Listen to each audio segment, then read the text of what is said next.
Alright, welcome back to another video. Today we're going to be hitting up legs. Now, if you think back to last week, if you remember back to last week, I actually had a fair few personal bests last week. And one of those was on the stiff leg deadlift. Now, in the days after that workout, my hamstrings weren't anywhere like as sore and stiff as what I was expecting they were going to be. They were sore and they were stiff, but they weren't just as stiff as I thought they were going to be, given how much of a jump I had made in the weight. And what I noticed was my erectors were quite stiff and sore, and I think the reason for that was because I wasn't pushing my backside out far enough when I was doing those. And that was essentially, it was putting more of the tension onto the lower back, essentially onto the erector spinae muscles, and that's why they were sorer than what the hamstrings were. So I think what I'm going to do this week is, for the stiff leg deadlifts, I'm not going to go up to that weight that I was using up before. I'm going to stay quite a bit lower, maybe around the 100 kilo mark, and just try and focus on getting my backside out as far back as I can to get a good deep stretch into the hamstrings, just to make sure that it's actually the hamstrings that I'm targeting and not the lower back. I don't want to turn it into too much of a back exercise. You're going to hit the erectors no matter what you do, because physics. But I want to try and just keep as much tension onto the hamstrings as I can. And that's so we'll stay a bit lower in weight. We'll warm up with lower weight. We'll stick, like I said, the working set will probably be around 100 kilos, and then we'll see just how those sets feel. I'm not expecting, because I had such a good leg week last week, I'm not expecting to make huge gains this week, to be honest. That's going to be more of a maintenance week, just consolidating the gains that we did make last week, and like I said, I make any wee kind of tweaks to the technique that we need to make this week.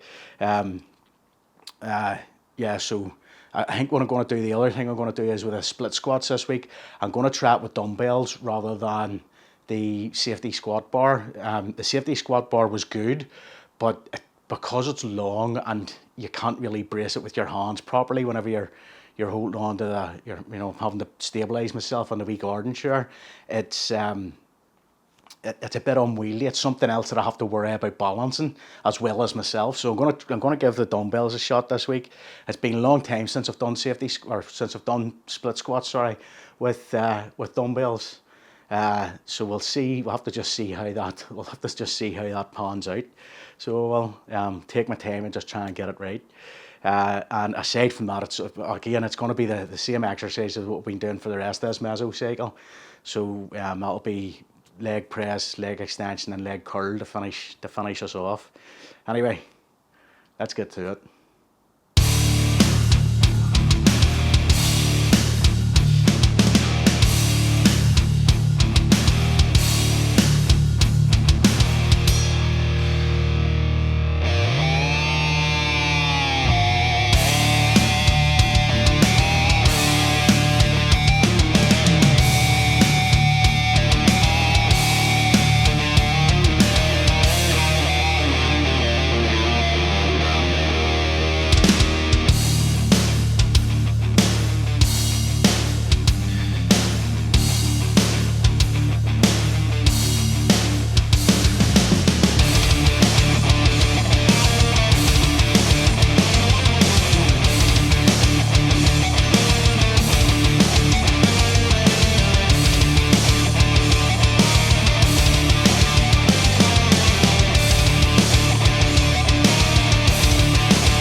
that's going to do it for legs.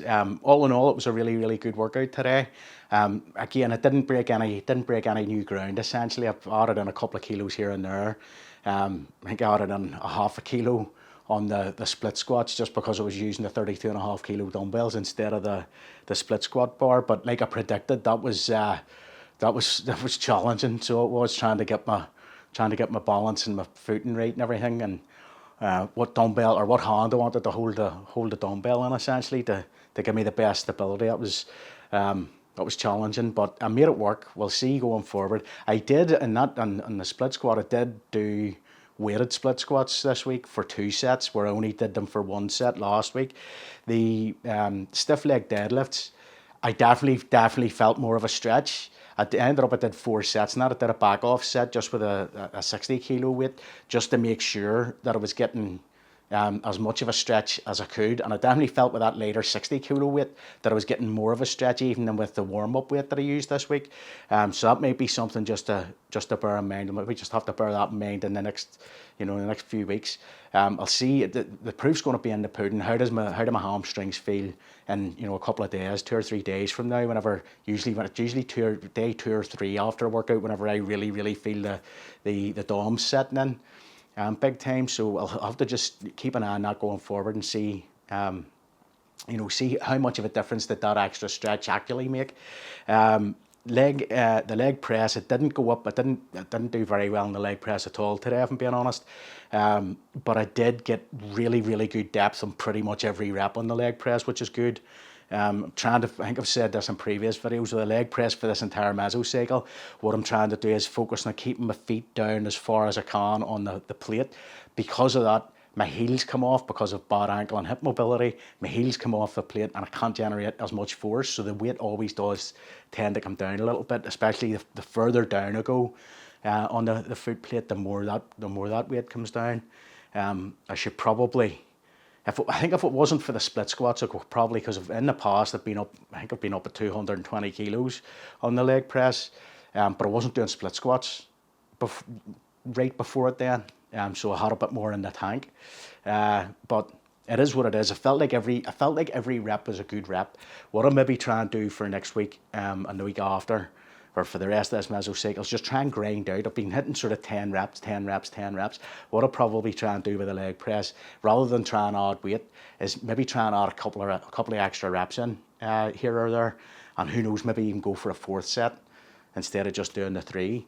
The leg extensions, I'm actually coming to a bit of a sticking point with the machine on the leg extensions. I tried to add in another 5 kilos on top of where I was at last week, and it won't fit on the end of the horn and get the collar on there. I can get the plate on, but I can't get the collar on. The reason why I don't want to put it on without the collar is because I have trained on that particular machine before without the collar, whenever it's a lot less weight on there, and what happens is the weights, as you're doing the reps, the weights kind of walk themselves out toward the end of the horn. So I really want to put something on there to hold them in place. I could probably like wrap a resistance band or something around it, but that's, to be honest, that's not a terribly secure way of working. So that machine's becoming a bit of a problem for me as far as the leg extensions are concerned. What I'm probably going to do is drop down. I have 2 25 kilo plates on the leg press that stay on the bottom horns of the leg press, because it's a PowerTech leg press, by the way. And if anybody from PowerTech ever watches to this point in this video, you need to sort that out. You have designed and engineered. Hold on to take us off the thing here and bring us over to show you. You have designed. Let's see if I'm getting this right. You have designed your leg press here. So you have in such a way, let's just get the exposure, in such a way that you look in here, you've only my finger's width of a gap between the stanchion here and the horn here to get plates on and off. That is not big enough. So it's not. Like, I can't get those off without dropping the rest of the leg press down onto the safety stops. So I can't, which is not, hold on to get this back on the tripod here. That's not, let me get my exposure again. That's totally, it's really not ideal. the way that's designed. Anyway, I'm going off on a bit of a tangent there, just for power tech. If you're watching, design flaw, major design flaw in my opinion. Otherwise, that's a great leg press for all the price of it. But that needs to be fixed. So yes, anyway, to get back to what I was saying, what I'm going to do is probably next week take the 225 kilo plates off of the bottom horns in that leg press and use those on the leg extension. That's going to net me another probably 5 to 10 kilos once all the other plates, once I max it out with all the other plates that I have on, that I can get on. It's not going to be too much of a problem short term because I'm getting right near the limit of what I can do in the leg extension. But in the long term, in a year or 2 years time, that could be a major issue for me, to the point where I may end up having to think about, can I get some sort of extension horn for the leg extension machine, or in a worst case scenario, maybe have to just bite the bullet and see about getting another machine, or change the exercise completely, do something like reverse Nordic curls. Although I would need a yoga mat or something for that, something spongy anyway to protect my knees on this concrete floor. But yeah, I ended up adding a couple of kilos to that anyway, and really ground it out, especially the last sort of few reps of the last set. I did use the top weight that I was using last week, I used in the second set, so of the leg extension. So that's like essentially two sets with at least that weight, which was the top weight from last week. So that it represents a pretty good increase in intensity week over week, which is good. Anyway, that's going to do it for today's video. If you've enjoyed the video, feed the anabolic algorithm with a comment, shares, likes and subscribes, and I'll catch you in the next one. Take it easy.